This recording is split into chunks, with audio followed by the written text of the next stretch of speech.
Tinha que ter pelo menos... Olá, meus queridos, como vocês estão? Mais uma vez, nós estamos aqui para poder falar sobre Direito Tributário 2, né? Na verdade, nós estamos falando sobre processo, né? Dentro desse direito tributário, dando continuidade ao semestre passado. E aí eu quero falar com vocês a respeito do exercício que eu passei a última aula, né? Na última aula eu passei 2 exercícios aí que foram bem difíceis de serem respondidos. Eu não copiei da internet. Vamos lá.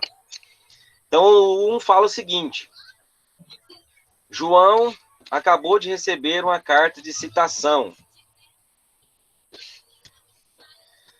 referente a um processo de execução fiscal, onde determina que ele pague o valor de R$100 mil referente a um crédito de ICMS vencido e não pago, ou que ele apresente os embargos.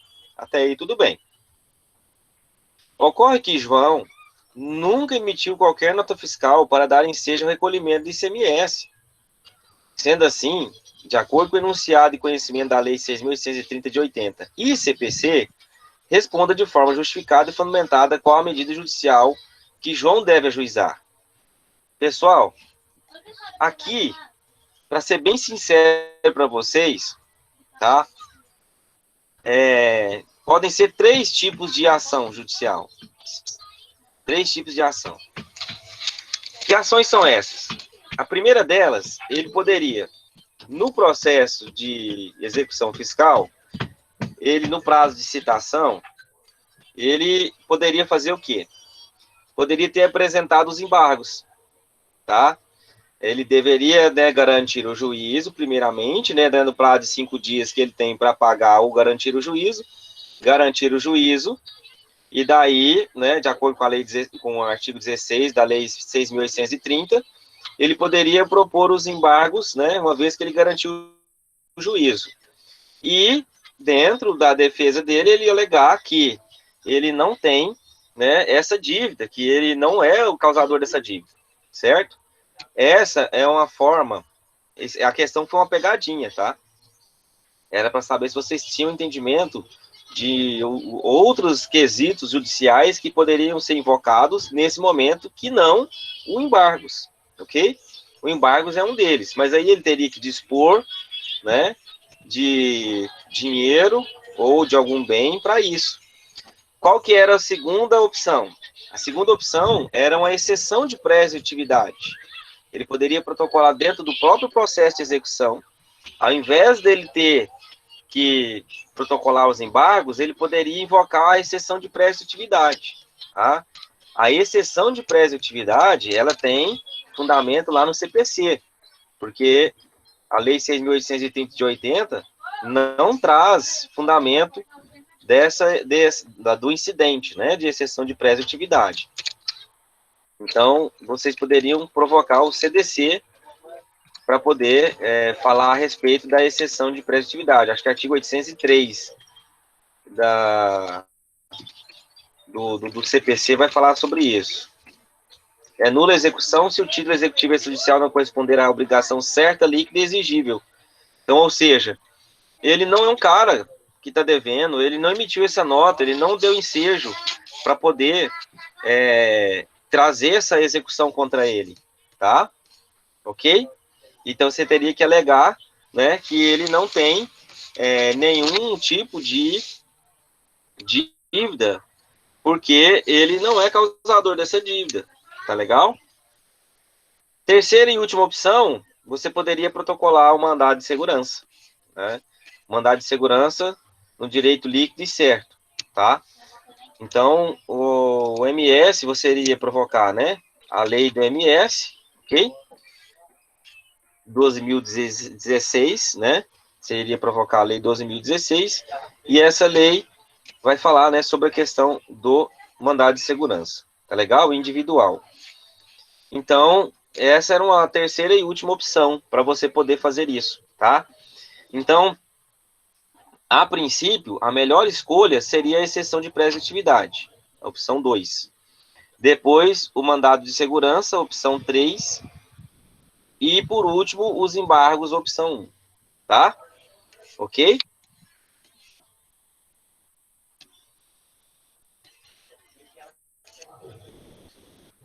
O que vocês responderam? Eu não tive tempo de olhar, eu vou olhar agora esse final de semana.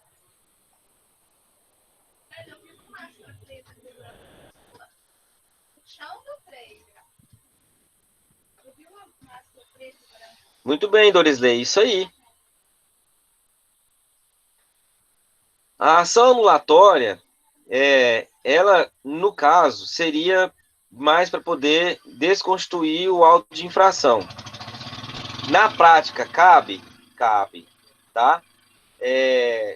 Nesse caso, eu não tendi a partir por esse lado. Vocês podem ver que eu nem arrolei auto de infração dentro da questão. Por quê?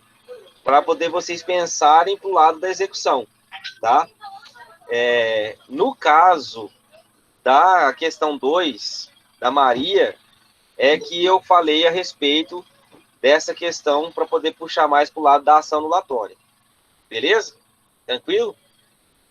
Por que na questão 1, na prática, dá certo? Porque é o seguinte, para que possa ter uma execução fiscal, provavelmente já deve ter tido um auto de infração. E aí, no auto de infração, tem que verificar se existe alguma irregularidade. Como nesse caso ele não deve, então existe, tá? Só que como já existe uma execução e a exceção de pré-atividade é mais fácil de ser manuseada, não tem custas judiciais, é protocolada dentro do processo de execução, então é mais viável por todos os lados que se olhe para poder ingressar com a exceção de pré-atividade, tá? Então foi nesse ponto, tá bom? Se tivesse colocado embargos para responder lá, falando que ele não era o causador da dívida, também estava correto. Eu vou corrigir a questão 2, e daí a gente tira todas as dúvidas que vocês tiverem. Questão número 2. Maria acabou de receber uma notificação do auto de infração. Olha a diferença. Aqui eu quis puxar já para vocês raciocinarem de acordo com o auto de infração. Ela recebeu um auto de infração em relação ao IPVA do seu veículo que está vencido. Ocorre que Maria identifica que o fiscal que lavrou o auto de infração não é o fiscal competente para o ato.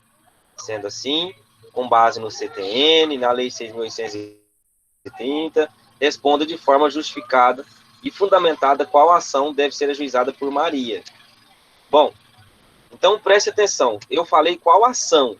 Ali, na própria impugnação do auto, ela poderia alegar, certo? Mas eu queria que vocês me falassem qual ação judicial que ela teria direito de ingressar. Nesse caso, é a ação anulatória, né? A ação anulatória que está lá no...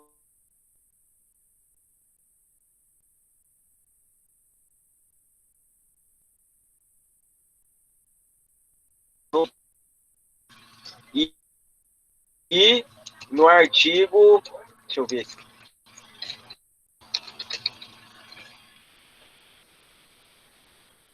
169.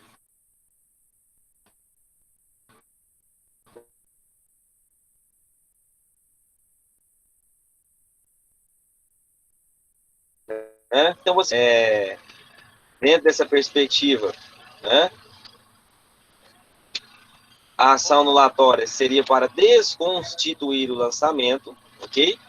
Sendo, nesse caso, importante para, para que o juiz possa considerar que realmente o fiscal não é o fiscal competente. Tá legal?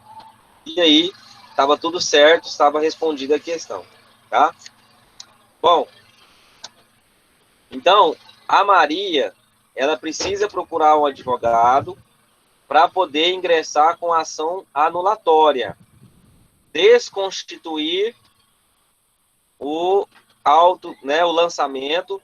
Por quê? Porque foi lavrado um auto de infração, mas esse auto de infração não era o fiscal competente, tá?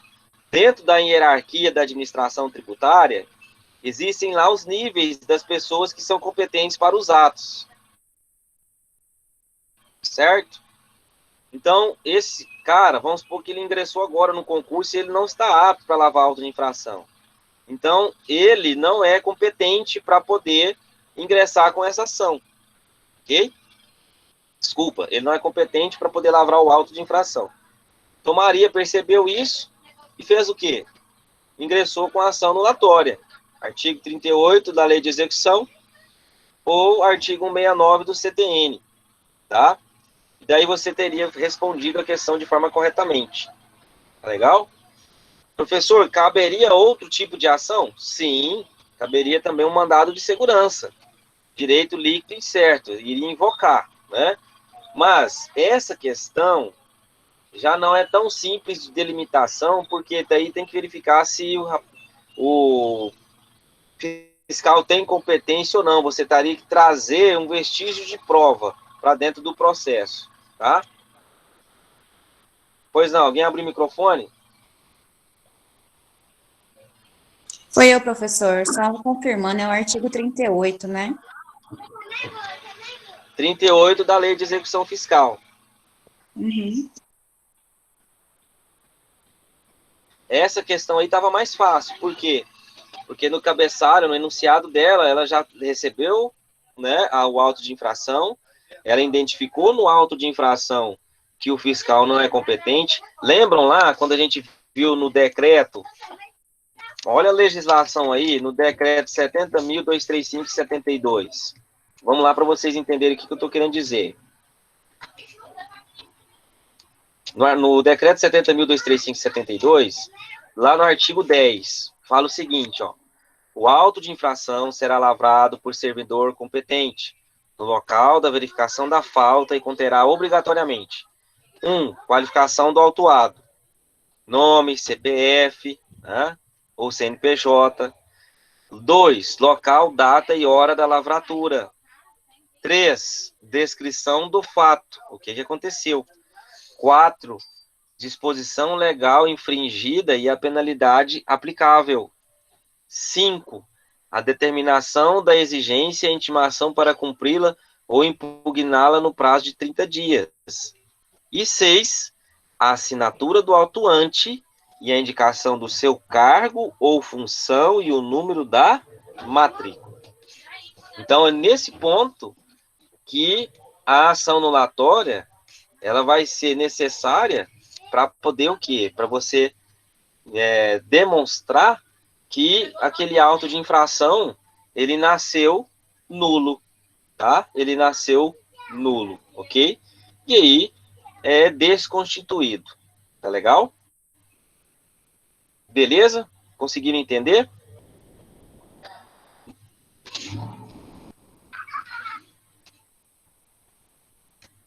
Na questão 1, deixa eu voltar lá no João.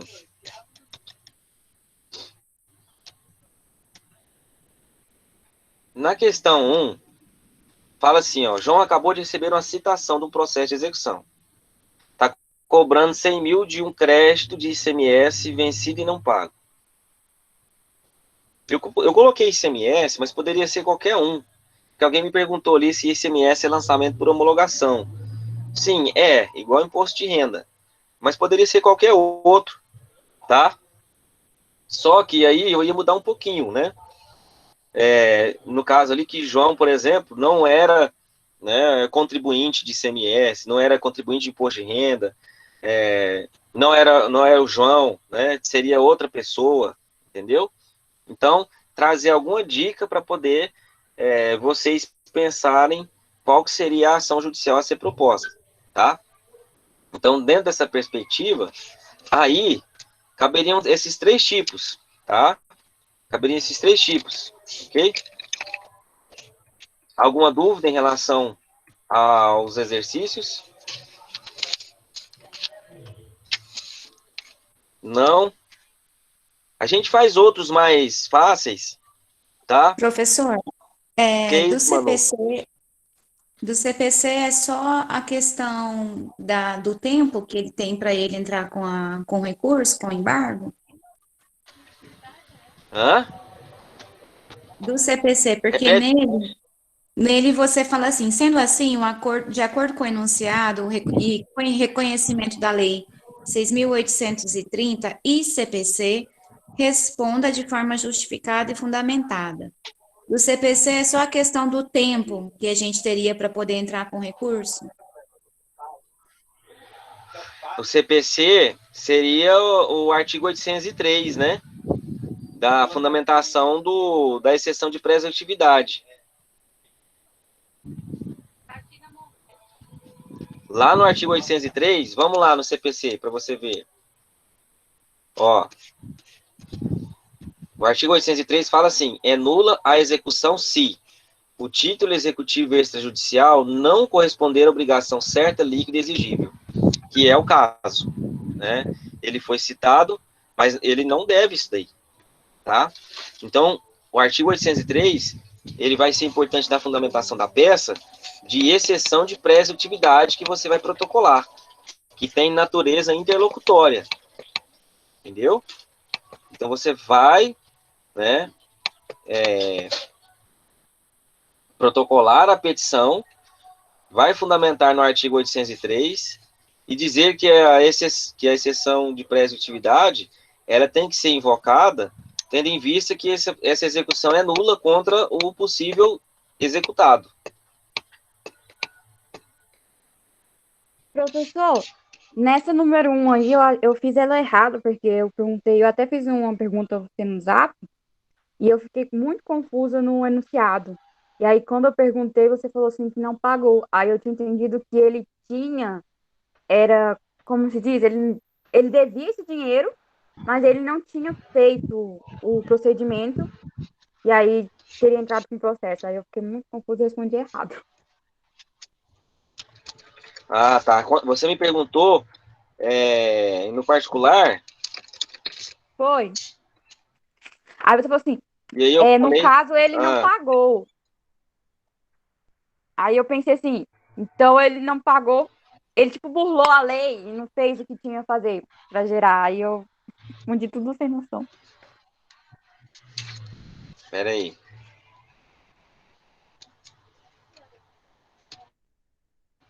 Deixa eu ver se. Eu não lembro, eu não tô olhando aqui, olha o histórico aqui das conversas, mas se eu falei dessa forma e você entendeu dessa forma, me perdoe, tá? Eu vou voltar lá no enunciado do João novamente. Ó, o enunciado do João fala assim que. Aqui, ó. João acabou de receber uma carta de citação referente a um processo de execução fiscal onde determina que ele pague o valor de 1.000 referente a um crédito de ICMS vencido e não pago, ou que ele apresente os embargos. Então, aqui, o que acontece? A fundamentação do processo de execução está, né, no auto de infração que foi lavado anteriormente, né, e no auto de infração está lá identificando como se o João devesse aquele valor, passou o prazo de pagamento, o João não pagou, daí veio multa, né, escreveu o nome dele na dívida ativa, lavrou a certidão de dívida ativa e propôs a execução. Então, a execução, ela tem a finalidade de receber o crédito que o fisco acredita que João não pagou, emitiu a nota e não pagou, tá? Aí, vocês podem ver que tem um ponto, ó. Ocorre que João nunca emitiu qualquer nota fiscal para dar ensejo ao recolhimento de ICMS. Então, a dica está aqui. Como ele nunca emitiu, essa execução ela é totalmente equivocada, tá? Então, eu fiz uma afirmação até o primeiro ponto e depois eu trouxe, né, uma reversão da situação dizendo que João nunca emitiu essa nota. Então, por isso que a execução fiscal ela não deve ter continuidade. Professor, eu tinha entendido assim no início. Aí eu fiquei com dúvida uma parte, foi quando eu perguntei para tirar dúvida com o senhor, e aí que eu entendi errado, que tipo, aí eu entendi que ele devia mesmo, entendeu? Quando eu fui perguntar pro senhor Me e para resolver perdoe. meu dor. Aí foi quando eu respondi errado. Eu estava falando eu estava vendo sobre entrar com desembargos ou ver outros tipos de ações que poderia. E aí, quando eu perguntei para o senhor, aí o senhor falou isso, e no caso ele não pagou, aí eu falei assim, então ele está devendo? Aí foi quando, até que eu Não, fiquei com dúvida da me minha resposta, perdoa. porque foi Então ouvindo no privado. eu te respondi errado e assumo a culpa por você ter errado também. Aí eu Provavelmente fiquei, foi rápido que eu respondi aqui e não vi. aí eu, Eu vou Realmente a te falar, execução, ela não. eu vou te falar o que eu fiquei 2 dias Realmente a perdida e lendo sobre esse enunciado, professor. E a dúvida foi quando eu li até um artigo de uma pessoa que falava sobre execução. E quando eu li o 803 do CPC, ele fala assim: é nula a execução. É o enunciado do artigo. A moça que fez esse artigo falou que era questão de ser anulado o pedido de execução. E o que eu fiquei em dúvida era o quê? Se eu entrava com embargo para pedir para anular, ou se eu pedia para comprovar que ele não devia, ou se eu pedia a anulação do processo. Porque quando você entra com embargo também, você tem que entrar com a garantia da execução. Você tem que depositar o valor que está sendo cobrado, não é isso? Isso, É um isso mesmo. absurdo. Aí o cara não deve, tem que pagar, deixar em depósito a garantia. Aí eu fiquei, se entra com embargo, você pede anulação. Aí eu fiquei em dúvida dessa situação. então, no Sim, caso, sim. o enunciado Mas foi que não teve fato gerador, então por isso que era nula. Porque não emitiu nota fiscal, não teve fato gerador, aí o fisco não poderia cobrar. isso mesmo. Isso Eu tinha mesmo. entendido Aqui, ó. assim, ai, tô triste. Isso mesmo. Poderia colocar aqui, ó. Ocorre que João nunca foi. Contribuiu para que o fato gerador dessa cobrança acontecesse. Né? Ficaria mais certo aqui, né? Não, Mas eu tá, criei a questão na hora. dá para entender que Eu não não lembrei. teve. O que eu achei ruim, assim, não tem o fato gerador e ainda assim eu tenho que depositar a garantia para poder entrar com recurso. É meio absurdo, né? Então, essa é uma das respostas, né? Ah, As outras duas são exceção de pré-executividade e o mandado de segurança, tá? sim. Então, Aí, como é que você vai tem protocolar a exceção? mais de uma opção, então, para estar correto. Sim, sim, eu falei no início. No início eu falei. É pré-executividade, Carol.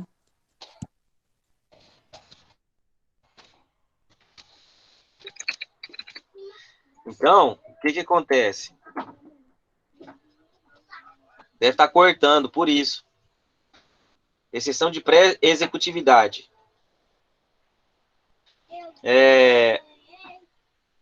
O que Pontes de Miranda que é o autor dessa medida, tá? Não tem trazido. Isso foi uma recepção pelo Código de Processo Civil, tá bom? A doutrina que elencou de criar essa manobra judicial aí. Luciana, é o seguinte. No momento que ele recebe a citação e você percebe que ele não é o devedor, o que você vai fazer? Você vai pegar e vai verificar que é o de praxe fazer a xerox de todo o processo administrativo. Você vai fazer a verificação dele, ou digitalização, tá? Então, você vai procurar, nesse caso aqui, como é estadual, você teria que procurar o CAT, né? Em Goiânia, para poder fazer a verificação lá. Bom, pegou o processo administrativo, beleza, vamos olhar lá o que tem lá, né? Aí a gente vai verificar com o quê? Vai verificar o número dessa nota fiscal que eles estão alegando que se foi emitido ou não e comparar com a relação contábil do João.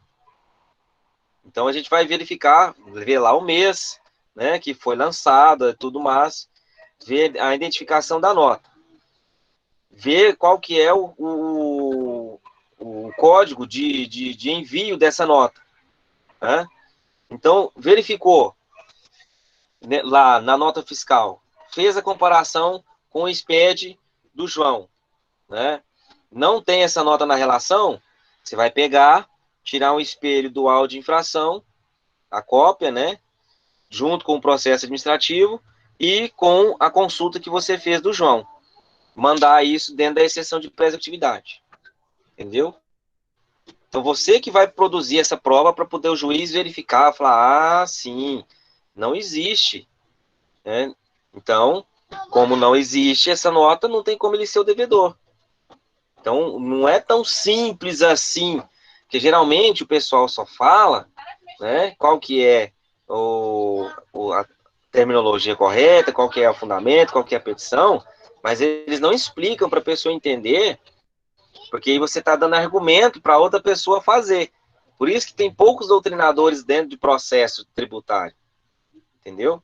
Então, você vai ter que fazer a investigação dessa forma, partir lá do auto de infração, pegar o histórico do processo, vai ter lá, eles estão falando que tem aquela nota, senão não teria execução, né? Não teria a dívida ativa, não teria certidão. Então, vamos verificar. Da onde que existe essa nota? Está dentro do meu quadro, né, de notas enviadas? Não, não está.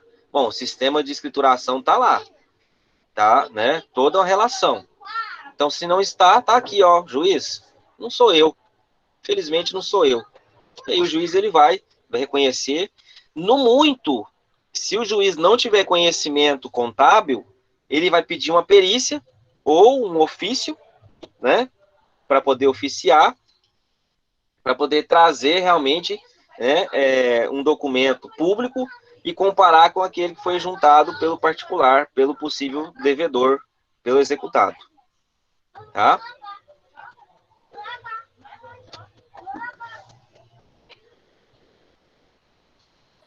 Tudo bem, meninos e meninas?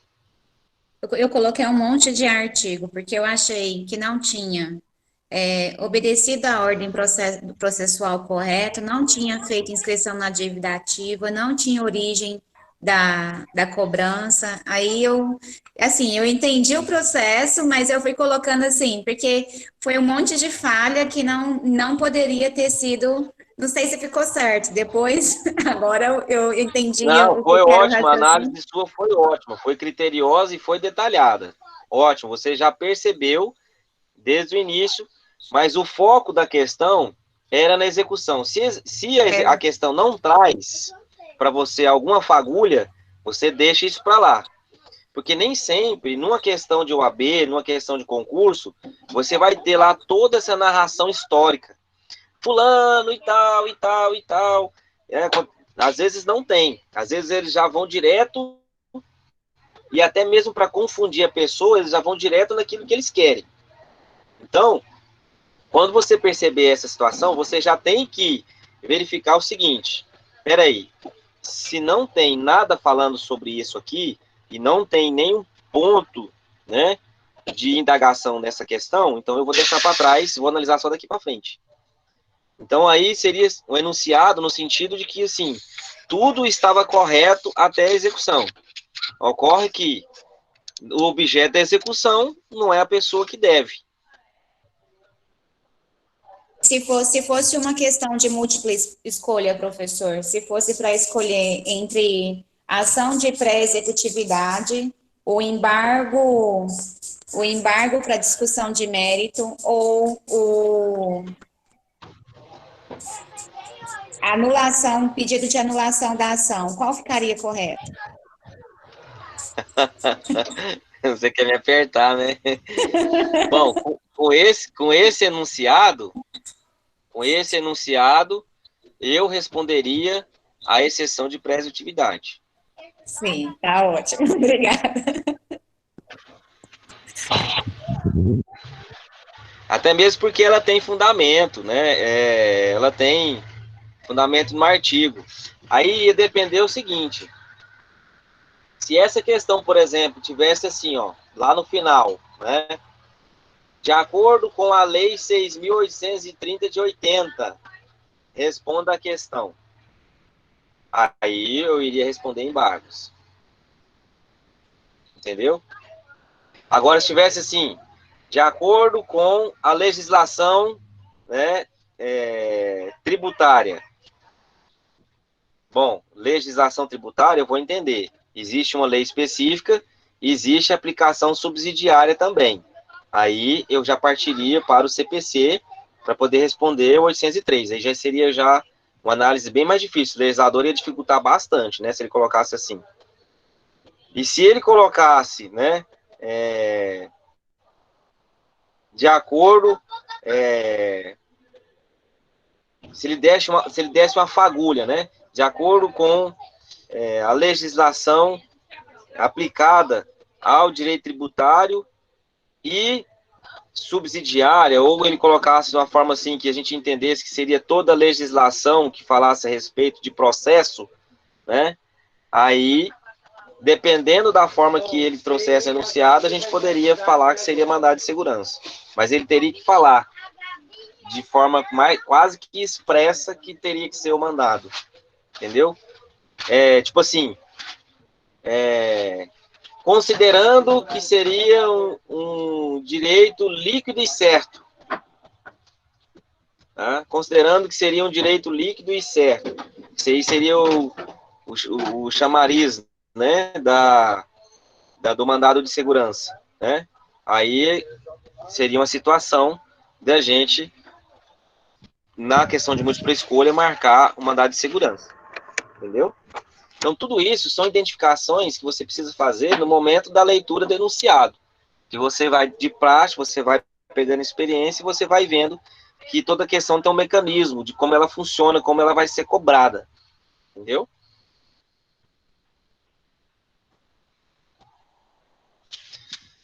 Então, vamos lá. Pessoal, vocês querem terminar o processo de execução hoje, que tem as outras ações, pouquíssimas ainda mais tem, do contribuinte, ou vocês querem fazer um exercício mais simples?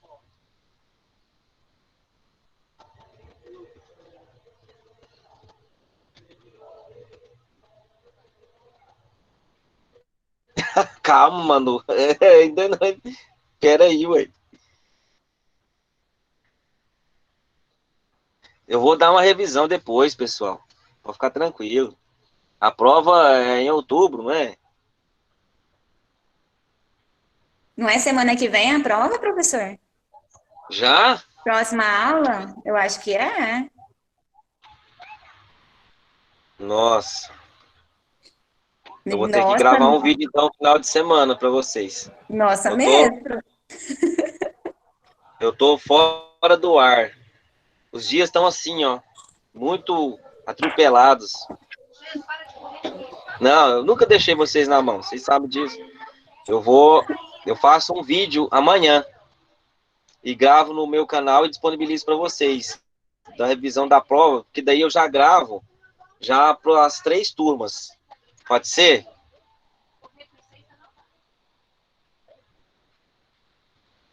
Eu faço isso amanhã de manhã, gravo, baixo, faço lá todos os trâmites para poder ir para o YouTube e mando para vocês. Tá? Deixa eu olhar aqui um exercício que pode ser que esteja na prova. Ô, Simão! Opa, vamos. Deixa eu falar. Não tem jeito de se fazer, de colocar no grupo da sua matéria, não? Alô, obrigado. Eu tava com um problema com a Ava, Simão, e aí eu falei com a Sâmia, e ela regularizou, e eu tô fazendo isso de forma bem paulatina, que é muito arquivo, de muitas turmas, e eu tenho que fazer turma por turma, mas esse final de semana você pode ficar tranquilo que vai estar tudo lá no Ava. Alô. Na sua matéria ainda não está funcionando direito, não, professor, porque eu acessei agora para ver se estava disponível lá para imprimir essa atividade e eu não consegui. Do de penal eu consegui, a hora que ele passou de manhã. Eu imprimi o que eu tinha enviado para o senhor para me acompanhar o enunciado da questão. É porque quando eu falei com a Sâmia, ela me explicou, aí eu comecei a fazer de turma por turma. Eu tenho 22 horas aula por semana. Então são muitas turmas e tem que ser, por mais que aqui seja quinto e sexto, eu tenho que fazer do quinto e eu tenho que fazer do sexto. Então aí eu tô fazendo isso daí para poder já deixar pronto. Tá? Final de semana já vai dar tudo certo. Bom, eu vou terminar o conteúdo e aí eu faço a revisão, tá bom? Amanhã e disponibilizo para vocês. O conteúdo ainda é do processo tributário, aula 3, né? Vocês verificaram lá que, né, primeira é embargos e execução, depois exceção de pré-executividade, né? Depois nós falamos sobre a ação anulatória, ok? Depois da ação anulatória, a ação declaratória, né? A ação declaratória, ela vai falar a existência ou não de uma relação jurídica, até pedir para vocês fazerem anotação no cabeçalho, aí no 1.4, que está só inexistência, na verdade é existência ou inexistência, que são aquelas teses tributárias que, né, que são reconhecidas para poder declarar, né, se existe ou não uma relação tributária. Mesmo, um exemplo é aquele do ICMS que eu falei para vocês da energia, tá? Nós temos o mandado de segurança, né? E aí eu preciso falar um pouquinho mais sobre o mandado, que é o quê? É o que está lá no artigo 5º, né? Da inciso 69 da Constituição, e vai falar sobre a concessão do mandado de segurança, né? Concede o mandado de segurança quando se tratar de direito líquido e certo, não amparado por habeas corpus ou habeas data. E também tem a lei do mandado de segurança, a lei 12.016 de 2009, ok? Que vai trazer a mesma redação, né, do inciso 69, tá legal? Bom, o mandado de segurança, ele tem, em regra, um prazo para ser impetrado, né? O mandado de segurança, ele tem um prazo de 120 dias para ser impetrado quando se tratar de mandado de segurança repressivo, ok? Repressivo. Então, existiu uma situação que trouxe algum prejuízo, e aí você vai ingressar com mandado de segurança, tá? Então, o MS é de 120 dias a partir do conhecimento oficial de um ato, né, administrativo, em que você teve ciência, ou, né, que seja, por exemplo, de uma citação da execução fiscal, tá? E existe o mandado de segurança preventivo. O mandado de segurança preventivo, ele já não tem, né, data pré-determinada para poder prescrever, certo? Você precisa atingir o quê? Aqueles 2 requisitos que foram trazidos no CPC de 73, que são o fumo boniuris e o periculo in mora. Fumaça do bom direito e o perigo na demora, ok? Hoje foi atualizado para as tutelas, né? Então, tutela de urgência e tutela de evidência. Tá legal? Mas desde que você tenha alguma situação que possa trazer um risco para você, está iminente de acontecer, no futuro próximo, então você pode fazer o quê? Pode ingressar com MS preventivo para que não ocorra tal situação, tá? Bom, o que acontece dentro do MS? O MS, ele tem como requisito prova pré-constituída, tá? Não cabe dilação probatória, não cabe discussão da prova, ok? Você já precisa de uma prova pré-constituída. Não cabe discussão de lei em tese, tá? Tese tributária, ok? Isso aí, o mandado de segurança, ele objetiva direito líquido e certo. Discussão de tese tem que ser proposta numa ação de conhecimento. Tá legal? Mandado de segurança não cabe condenação de honorários advocatícios, então tem essa questão também, tá? Advogados, se alertem, não cabe honorários advocatícios. E precisa ter a comprovação, né, do que eu disse, fumaça do bom direito e perigo da demora. Tá legal? Não concede MS quando o quê? Quando do ato, tá? Administrativo, da decisão singular administrativa, ainda cabe recurso com efeito suspensivo. De uma decisão judicial, tá? Que cabe recurso com efeito suspensivo. De uma decisão judicial transitada em julgado. Aí seria uma ação rescisória, tá? Uma ação rescisória, ok?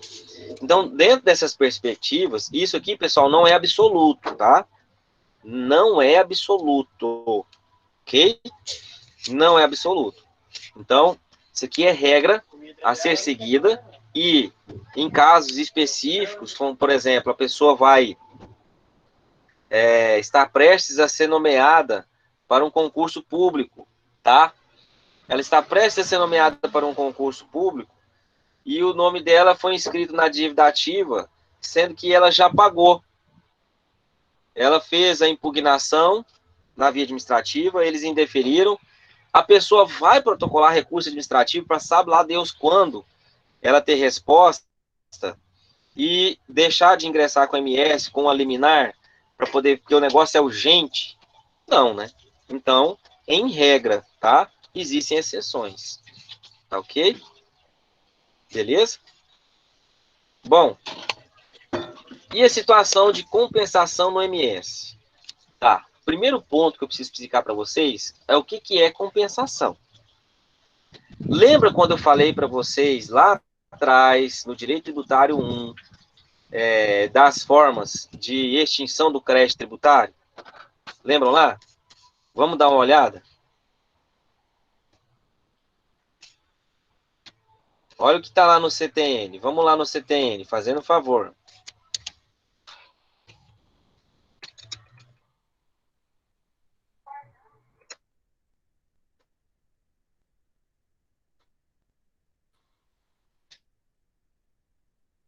E a pagamento, a compensação. Inciso 2. O que é compensação? Compensação é quando você tem débito, tá? Por exemplo, com a Receita Federal, e você também tem crédito para receber deles, por exemplo, na restituição do imposto de renda. Muitas pessoas preferem fazer a restituição do imposto para poder receber dinheiro do que já gerar um crédito para poder compensar no próximo ano, tá? Então, compensação é quando você... Compensação é quando você tem dívidas, mas você também tem o que receber, tá? Principalmente nos tributos, principalmente não, nos tributos regidos por lançamento por homologação. ICMS, IPI, Imposto de Renda, IOF, tá? Então, nesses impostos, aí já partindo, né, trazendo um apontamento para o Imposto de Renda e para o ICMS, o Imposto de Renda Federal, o ICMS estadual. O Imposto de Renda, eu declaro meu Imposto de Renda, mas eu tenho, né, direito de restituição. Ok, restituição é uma coisa, compensação é outra. Se a legislação me permitir, eu posso fazer uma compensação para que no próximo ano eu não tenha que fazer o quê? Pagamento, pois eu já tenho um crédito, tá? ICMS estadual, Imposto sobre Circulação de Mercadoria e Serviço. Eu compro mercadorias de um estado, vendo aqui no meu, compro de outro, vendo, né, em outro estado. Isso vai me gerar o quê? Uma receita tributária. Eu gero crédito e, ao mesmo tempo, eu gero um débito. A partir do momento quando eu compro, né, do estado onde é menor a alíquota, eu tenho que fazer a complementação aqui no meu estado. E gera um crédito quando eu vendo para um outro estado onde a alíquota é menor. Mais ou menos assim. Para não entrar nesses detalhes, a gente vai falar sobre isso na aula pertinente a ICMS. Então, quer dizer, dentro dessa perspectiva, eu tenho aqui crédito e débito. Crédito e débito. Uai, será que eu não posso fazer a compensação? Vamos supor, eu, né, e a Luciana, nós temos negócios juntos. Eu devo para a Luciana me deve, tá? Eu tenho a receber dela, ela tem a receber de mim. A gente, se a gente quiser compor, né, a gente pode fazer uma compensação. Fala, Luciana, fechou o mês aqui, vamos fazer uma compensação? Então vê lá. Aí a gente faz a composição, vê que eu tenho que passar pouca coisa para ela, o resto a gente compensou. Pronto, tá? Então a compensação no tributário é da mesma forma. O fisco vai fazer uma compensação com o contribuinte, ok? Então essa compensação, ela pode ser requerida judicialmente também, administrativa, e pode ser requerida judicialmente, tá? Só que o MS, tá? O MS, ele tem uma situação específica, né? Que é o quê? Você pode pedir compensação pelo MS? Pode pedir, tá? Desde que haja trânsito em julgado da decisão judicial ou a decisão irreformável na via administrativa, tá? Então, vamos supor, eu faço a provocação de uma compensação na via administrativa, né? E daí é negado. Recorro na via administrativa, é negado. Transitou, né, em definitivo a decisão na via administrativa, né? Eu posso ingressar com mandado de segurança, falar, juiz, eu tentei na via administrativa, olha aqui, olha todo o processo, mas eles não quiseram dar, e eu tenho direito, tá aqui meu direito, ó, tá aqui as minhas, constituição das minhas provas pré-constituídas, tá aqui nota fiscal, tá a relação de tudo, das alíquotas, dos valores, eu tenho isso para poder compensar, eu quero a compensação, tá? Vamos olhar o que dispõe as súmulas 212 e 213 do STJ?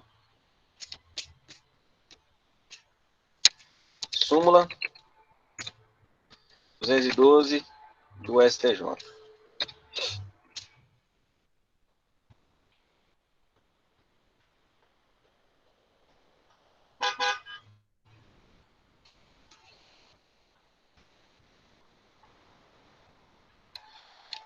A compensação de créditos não pode ser deferida em ação cautelar ou por medida liminar cautelar ou antecipatória. Por que que não pode? Porque a compensação é uma questão de mérito, tá? Ela não pode ser analisada numa tutela, tá bom? Não é tão simples assim, tá? Tem que analisar toda a documentação para saber se é certo ou não, ok? Então, por esse motivo, não pode ser, ela não vai ser apreciada, tá, no pedido de tutela. Então, gravem muito bem a súmula 212. Outra situação, súmula 213. O mandado de segurança constitui ação adequada para a declaração do direito à compensação tributária. Então, a via judicial, ou seja, o MS, tá, ele é a mais adequada para isso, tá? Só que isso aí geralmente acontece quando você já tentou na via administrativa e não conseguiu. Aí tem uma decisão, né, definitiva, não conseguiu, e aí você parte para a via judicial. Daí você ingressa com mandado de segurança. Ok? Tudo bem? Beleza? Muito bom. Partindo, pessoal, então, agora para outra ação, que é a ação de repetição de indébito, item 1.6. Né? O que é uma ação de repetição de indébito? Bom, você já deve ter visto falar nesse nome lá no direito civil ou no direito consumidor. Na prática, né? Porque na disciplina a gente vai ver isso, né, com fé em Deus comigo, lá no 9º e 10º período. Pessoal, repetição de indébito significa pedir em devolução, pedir em restituição, tá? Tá lá no artigo 165 do CTN, ok? 165. O sujeito passivo tem direito, independentemente de prévio protesto, à restituição total ou parcial do tributo, seja qual for a modalidade do seu pagamento, tá? Ressalvadas hipóteses de cobrança ou pagamento espontâneo do tributo indevido ou maior, nos seguintes casos, tá? As ressalvadas hipóteses do parágrafo 4º do artigo 62. E a restituição pode ser feita nos seguintes casos, tá aí, ó, 3 incisos. Cobrança ou pagamento espontâneo de tributo indevido ou maior que o devido em face da legislação tributária aplicável. Inciso 2. Erro na edificação do sujeito passivo, na determinação da alíquota. Inciso 3. reforma, anulação, revogação ou rescisão de decisão condenatória. Eu vou explicar cada item para vocês aí, tá? Vamos lá? Então, vamos supor que você fez um pagamento indevido.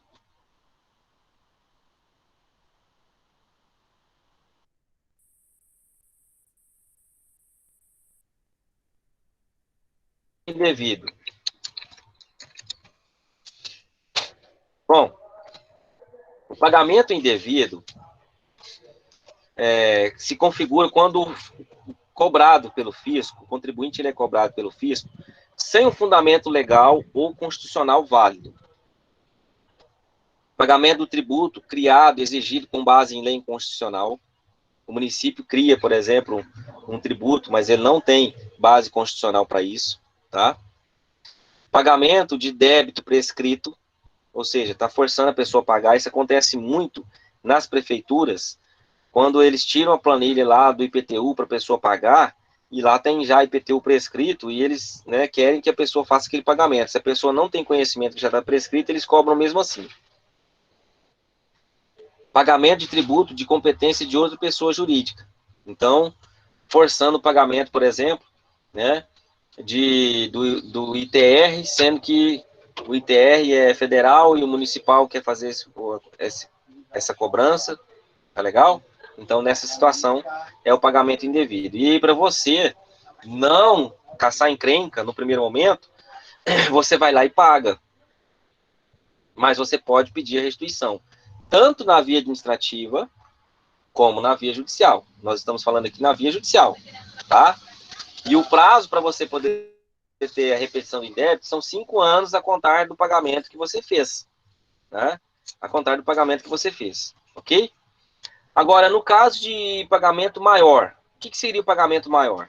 Você faz o pagamento de um valor, de uma quantia, maior do que a cobrança, né? E depois é que você descobre que você não precisava pagar aquele valor todo. Você devia 100, pagou 150.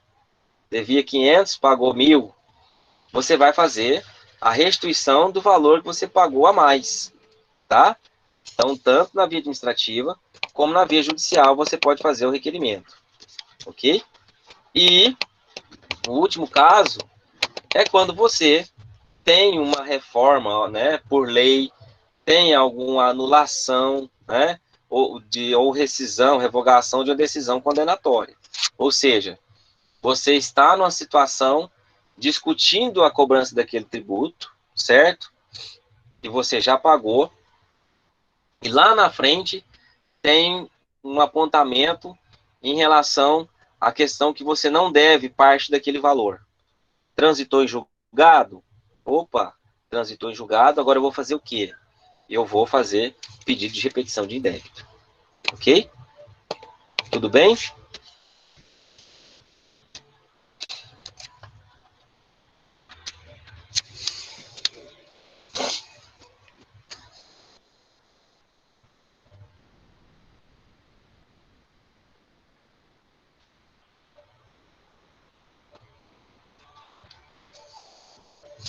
Muito bom.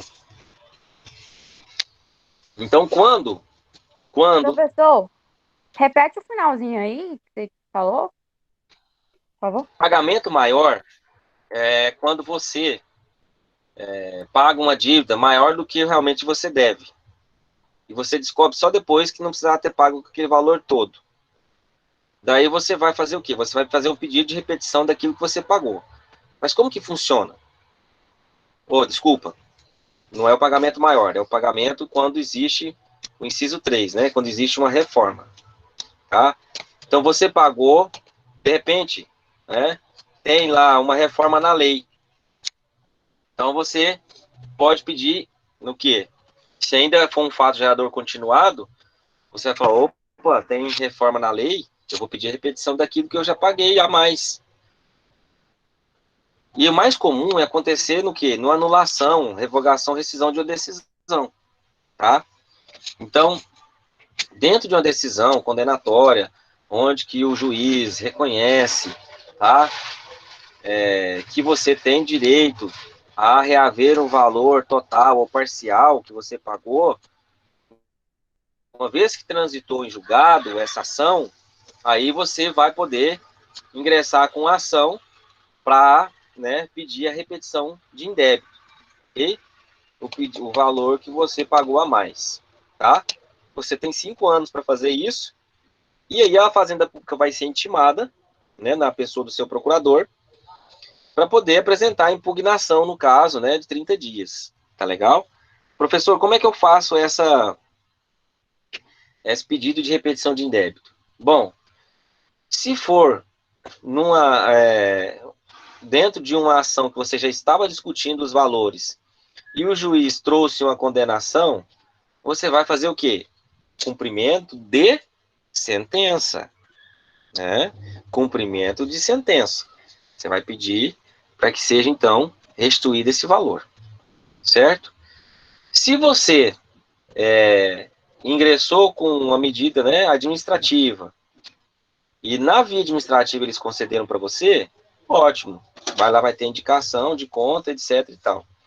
Se você tentou na via administrativa e não conseguiu, aí você tem que ingressar com ação, tá? De repetição de indébito para você poder provocar essa devolução, tá? Aí lá na sentença, após transitar em julgado, você vai exigir o cumprimento de sentença. Ok?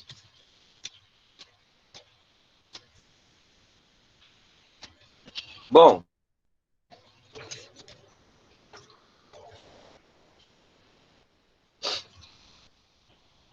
uma situação que também acontece muito dentro dessa ação de repetição de indébito é que quando você provoca o Poder Judiciário para você ter essa repetição de indébito, ou seja, a sua restituição, aquilo que você tem de restituição, você pode também, tá, pedir a compensação ao invés da restituição.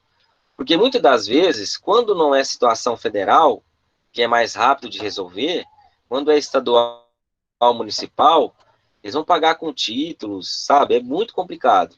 Então, às vezes, é melhor você pedir a compensação do que você pedir a restituição, ok? Por exemplo, os casos que eu tenho das ações, né? Das ações no escritório em relação à energia elétrica. Como a pessoa ela gasta muita energia, né? Gerou um valor muito alto para a Enel devolver, o que eu fiz? Eu fiz o pedido de compensação ao invés de restituição. Por quê? Porque eles não vão restituir isso para ele precisa, né, de ter um gasto muito alto por mês, então ele prefere a compensação, que daí fica bem baratinho para ele pagar por mês e ele já está tendo benefício econômico, tá? Então essa é uma situação muito importante aí dentro da repetição de indébito, ok? Outra situação é que essa compensação, tá? Ela também, ela pode ser pedida na via administrativa. Vamos lá olhar o artigo 170 do CTN.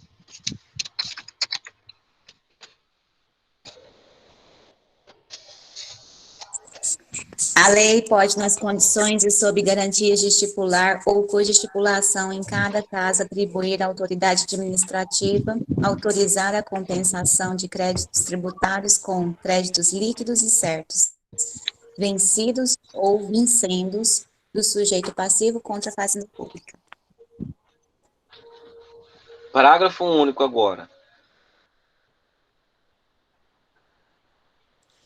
Sendo vincendo o crédito do sujeito passivo, a lei determinará, para os efeitos desse artigo, a apuração do seu montante, não podendo, porém, combinar redução maior que correspondente ao juro de 1% ao mês pelo tempo a decorrer entre a data da compensação e a do vencimento.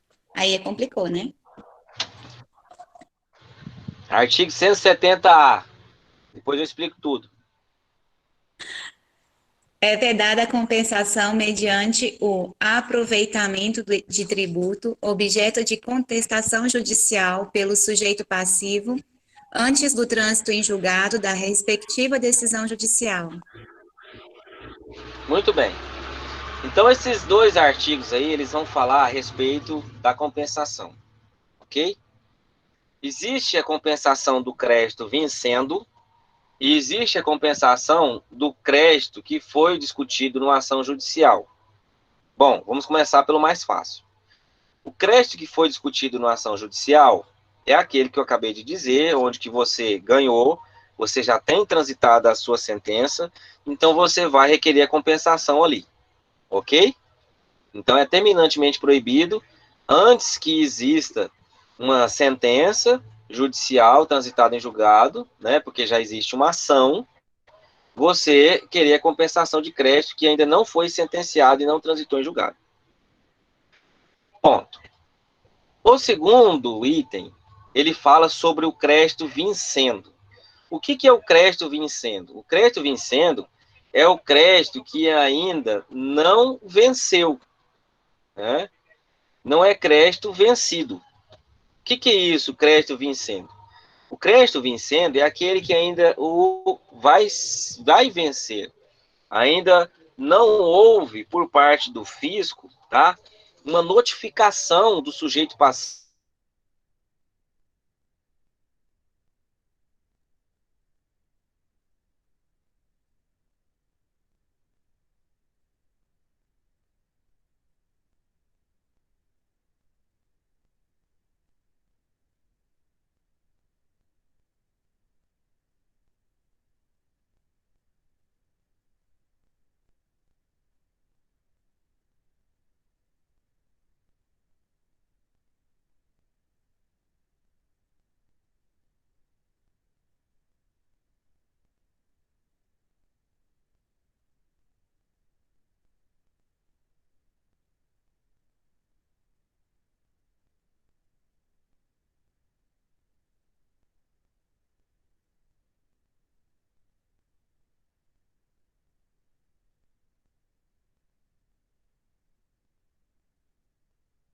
Professor,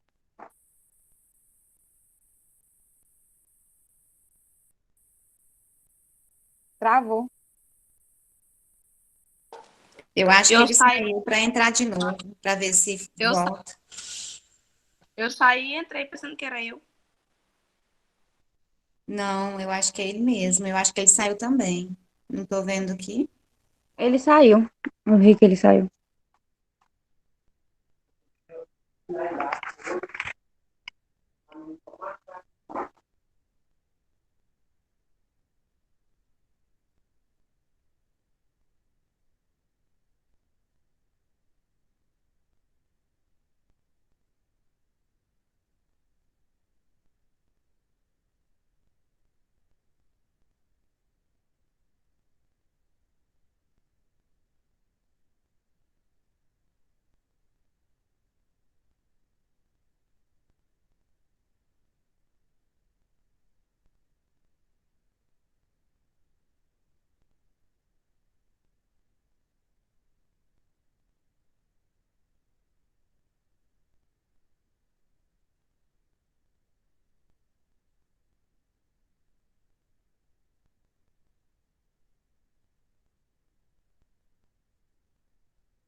E aí, vocês vão ficar aqui esperando ele ou vai sair?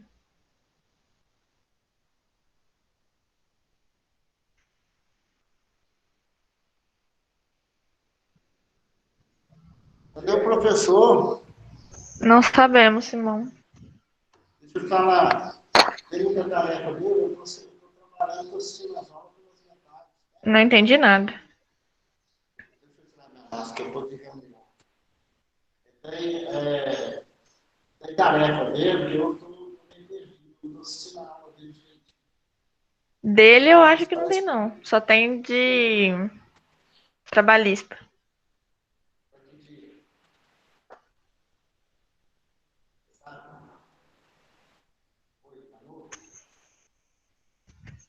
Você sabe até que dia que ele entregar? O de trabalhista é até segundo. O dele não tem nenhum, não. Então, só trabalhista, né? Que eu saiba é. Se tiver outro, eu já fiz. Qual? Não sei. Eu vou olhar lá, se não tiver.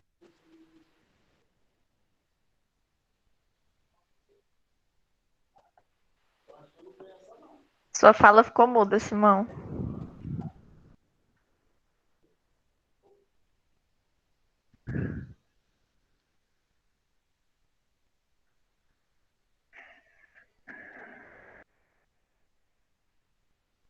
Ah, de processo penal eu já fiz também.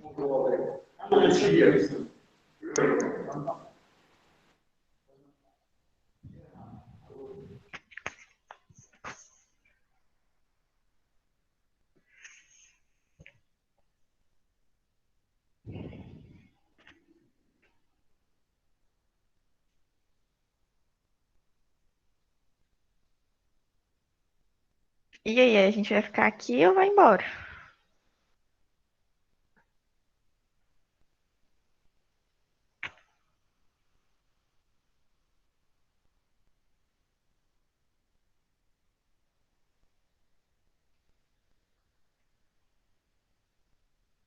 Eu não sei.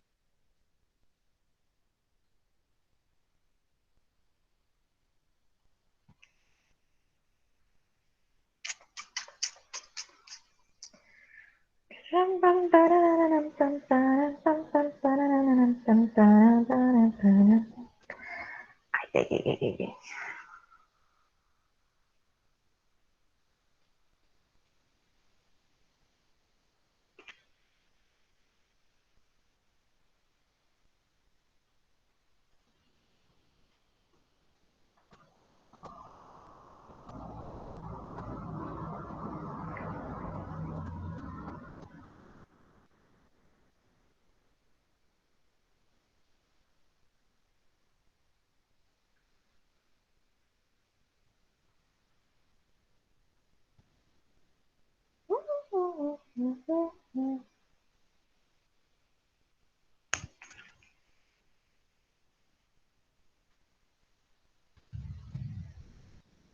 Sim, senhora.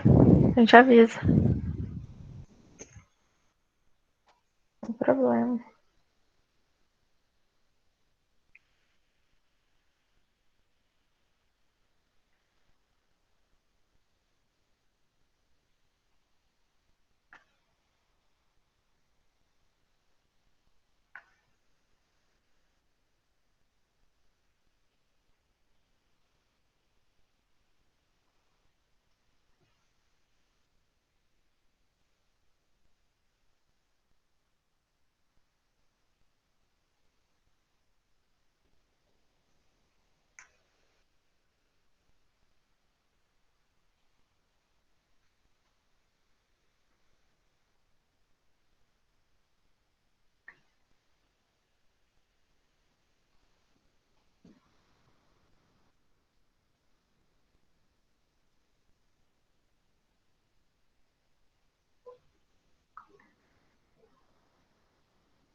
Aí, Voltou! Aleluia!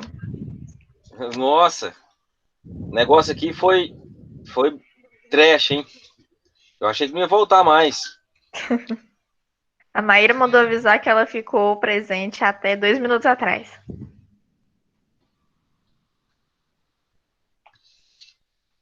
Tá bom. Não foi culpa minha também, pessoal, infelizmente. A gente entende. Mas vamos lá. Tá. Vocês querem que continue a aula? Porque a aula vai ser gravada. Depois pode terminar de assistir lá. Pode continuar, Quem não tiver na sem sala mais. problemas. Não, professor, deixa eu trabalhar. Não, é 10h45 só que acaba. É daqui 10 minutos. Ah, não, então beleza. Pera aí. Aí, eu estava falando sobre a questão da compensação, né? Na via administrativa, no artigo 70. E a questão dos créditos, né? Que ainda não venceram e que a pessoa já quer abater naquilo que ainda não venceu. Então, a parte B do parágrafo único fala nessa situação.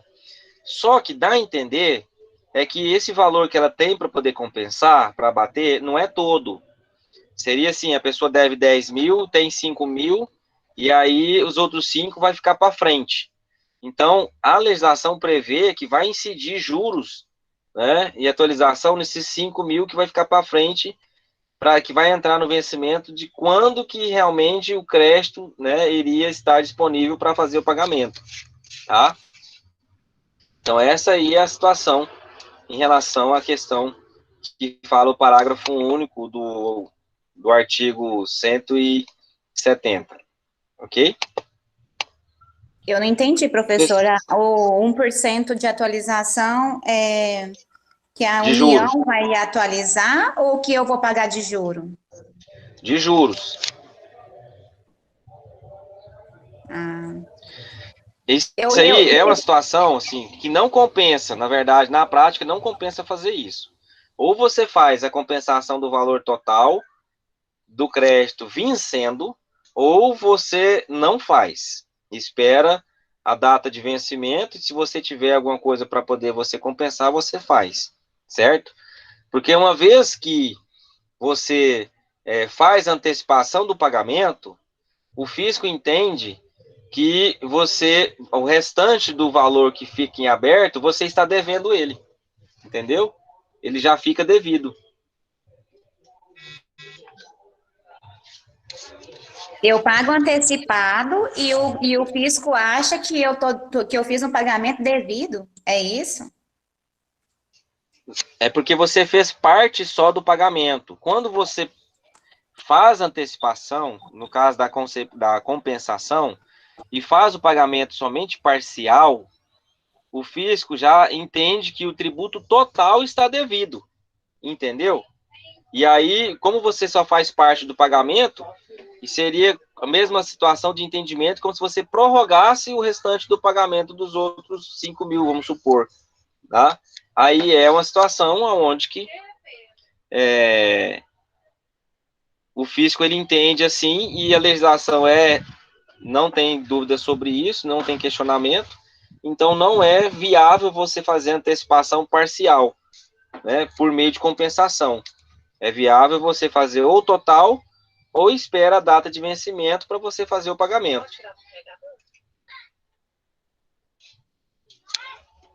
Entendi, certinho. Entendeu agora?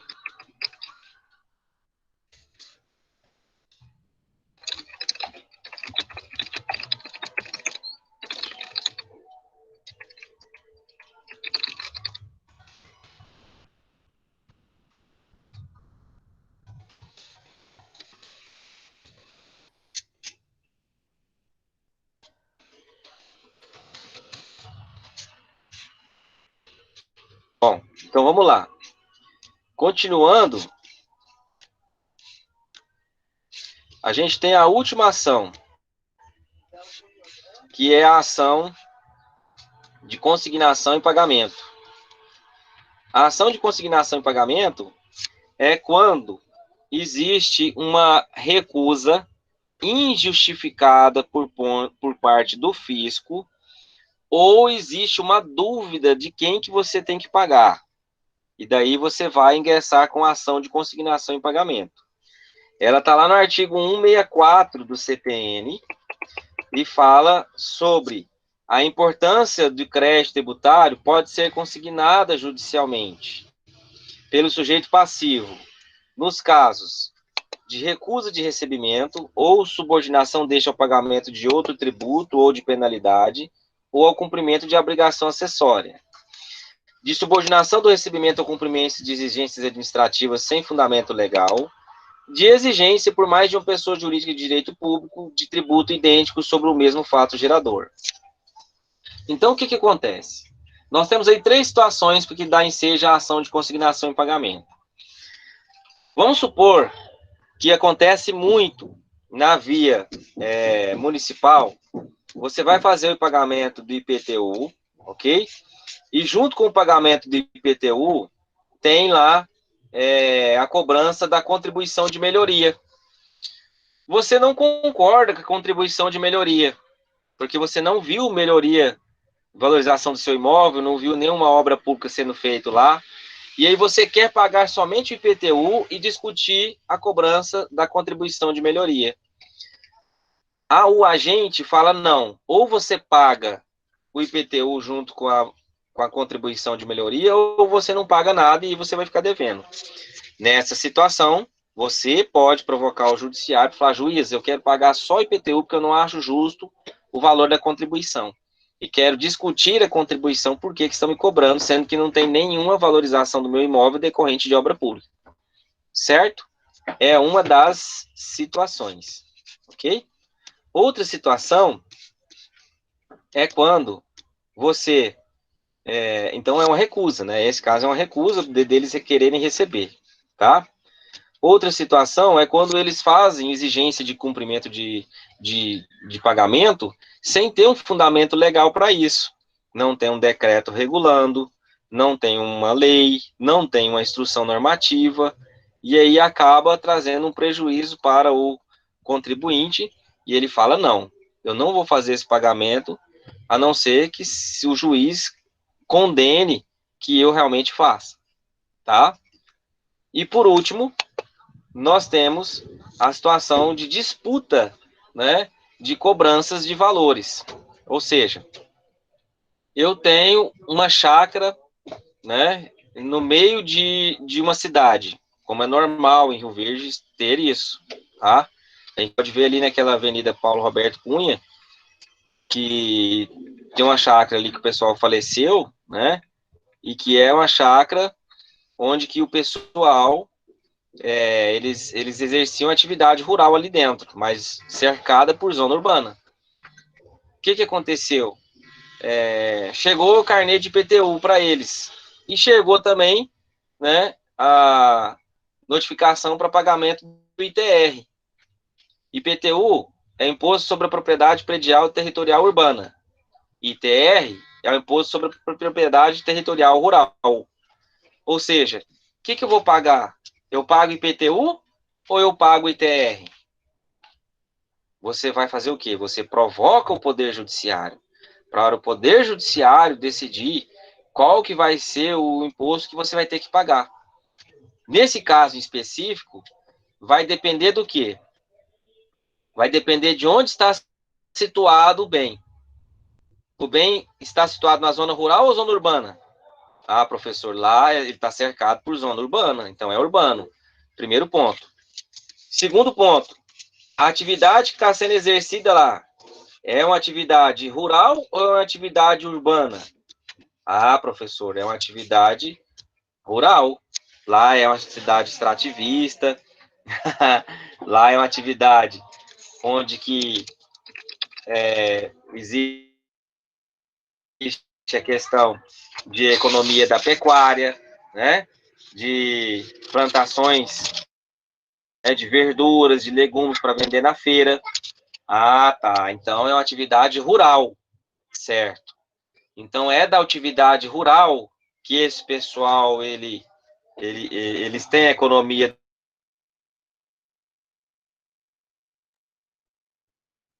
deles, economia familiar, tá? Então, depende da localização,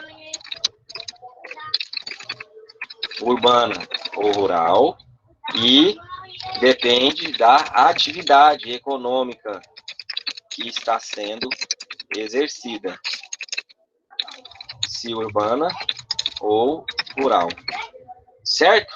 Os requisitos são cumulativos, tá? Os requisitos são cumulativos, ok? Tudo bem, pessoal? Tudo tranquilo? Professor, nesse caso, teria que ingressar com ação, né? Sim. Mas Esse os aí, honorários advocatícios não iria ficar mais alto do que se a pessoa pagasse os dois? depende. Depende? Aí nós já estamos falando de uma situação que envolve honorários. Nós não estamos falando de uma situação que o contribuinte tem direito. Se Certo. for mais viável pagar os dois do que pagar o advogado, então faça isso. Agora, quantos anos você vai fazer isso? A vida toda? Enquanto você morar nesse lugar 10 anos que seja, você vai pagar os dois para não lavrar auto de infração de um, se você deixar de pagar um, e aí? Como é que fica? Verdade, tem essa questão, né?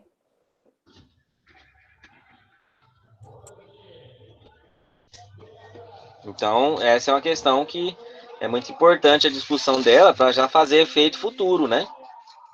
Nos fatos geradores futuros. Pessoal, tudo bem? Então, nós fechamos a questão de processo, tá?